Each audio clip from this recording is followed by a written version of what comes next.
Halo, perkenalkan nama saya Feodoresa Diwataru, NRP saya 212111009. Pada kesempatan kali ini saya akan men-sharingkan pengalaman saya mengenai trip saya bersama teman saya semasa SMA dari Lombok ke Bali.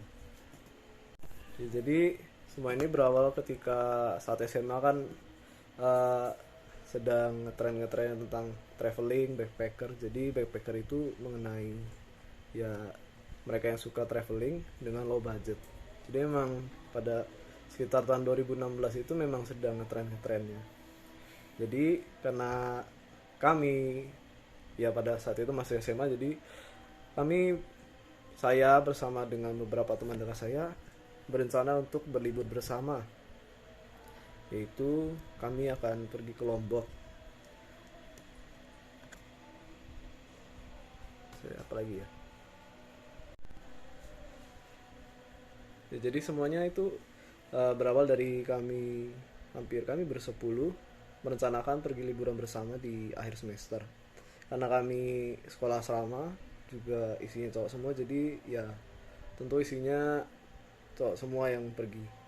Lalu kami merencanakan dari biaya dulu pertama, karena dari Pulau Jawa ke Lombok kan pasti lebih mudah menggunakan pesawat. Jadi kami dari sekitar 6 bulan sebelum hari keberangkatan kami berniat untuk menabung untuk membeli tiket masing-masing.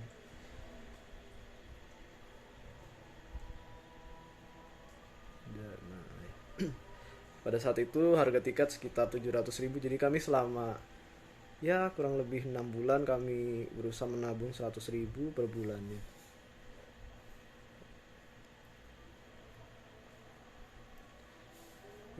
Lalu hari H pun tiba. Lalu kami berangkat menuju Lombok menggunakan pesawat. Dari Yogyakarta kami berangkat menuju Lombok sekitar 1 jam. Lalu kami sampai pada malam hari. Karena kami memiliki beberapa teman yang punya rumah di Lombok, maka kami langsung menuju ke rumah tempat teman kami tinggal. Anjir, malu gue. Hari pertama kami lalui dengan memutuskan untuk pergi ke gereja bersama. Karena kebetulan juga kami semua beragama Katolik, jadi kami memutuskan untuk gereja bersama. Selain itu juga kami telah mempersiapkan, kami juga telah latihan beberapa lagu untuk kami nyanyikan pada saat ibadat di gereja nanti. Karena kami memutuskan untuk mau membantu dan melayani ibadat di gereja tersebut. Kami hendak memberikan hal-hal yang berbeda dan juga yang telah kami pelajari di sekolah kami, sehingga kami mempersiapkannya dengan cukup lama. Lalu kami menyanyi dengan beberapa alat musik seperti biola, organ, dan juga flute. Flute itu salah satu alat yang ada di orkestra seperti suling, seperti itu. Dan ini menjadi salah satu pengalaman menarik bagi kami karena kami bisa menyapa umat di Lombok dengan cara kami seperti itu. Agenda utama kami sebenarnya adalah pendakian, yaitu kami akan mendaki gunung tertinggi, jadi salah satu gunung tertinggi di Indonesia yaitu Gunung Arjuna. Nah, karena hampir dari kami semua adalah first timer atau bisa dibilang pendaki pengalaman pertama, jadi kami berusaha untuk mempersiapkannya secara sungguh-sungguh. Seperti misalnya kami melihat tutorial bagaimana cara menata tas yang benar pada tas carrier, lalu juga kami mencari informasi terkait pendakian, tempat-tempat, dan juga apa yang bisa kami kunjungi selama pendakian. Dan juga yang paling penting adalah menjaga kesehatan. Karena ya tidak beruntung juga karena beberapa dari kami juga ada yang terkena flu kecil, jadi sehingga kami berusaha untuk menjaga kesehatan dengan istirahat yang cukup, makan yang cukup, dan juga minum obat. Lalu tibalah pada hari H pendakian kami ke Gunung Arjuna. Semua merasa senang dan juga penuh penasaran. Bagaimana sih keindahan Gunung Arjuna itu? Nah, keberangkatan kami diantar dengan mobil pick up milik gereja dan kenalan kami. Lalu kami diturunkan pada pos pertama, itu namanya pos di Sembalun. Nah, sebelum kami mendaki, kami tentunya berdoa dulu. Lalu kami memasuki gerbang pendakian Gunung Arjuna. Tempat pertama yang kami masuki adalah disebut sebagai lembah penyesalan. Kenapa disebut lembah penyesalan? Karena katanya pada awal pendakian kita akan ditemani dengan suasana bukit-bukit yang naik turun yang seakan tidak ada ujungnya.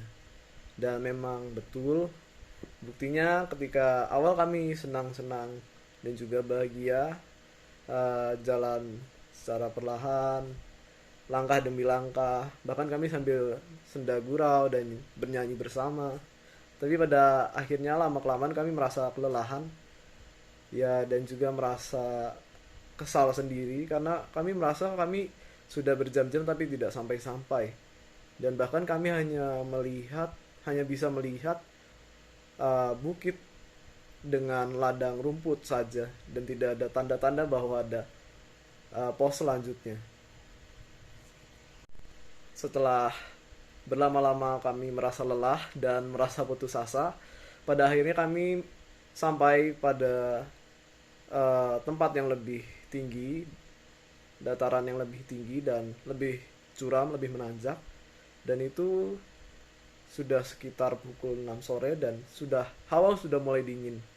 Tangan kami saat itu merasa dingin sekali. Untungnya kami juga membawa sarung tangan dan kami mulai menaiki lembah tebing yang curam.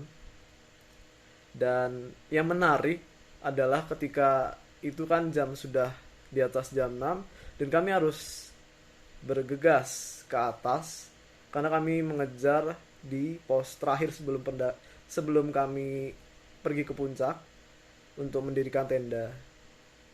Dan karena suasana saat itu gelap dan dingin, kami hanya bisa mendaki dengan cepat-cepat dan hanya berbekal dengan sebuah senter, masing-masing pegang senter yang mungkin jarak pandangnya tidak jauh karena yaitu kami first timer semua, jadi dalam mempersiapkan barang ternyata kami masih kurang.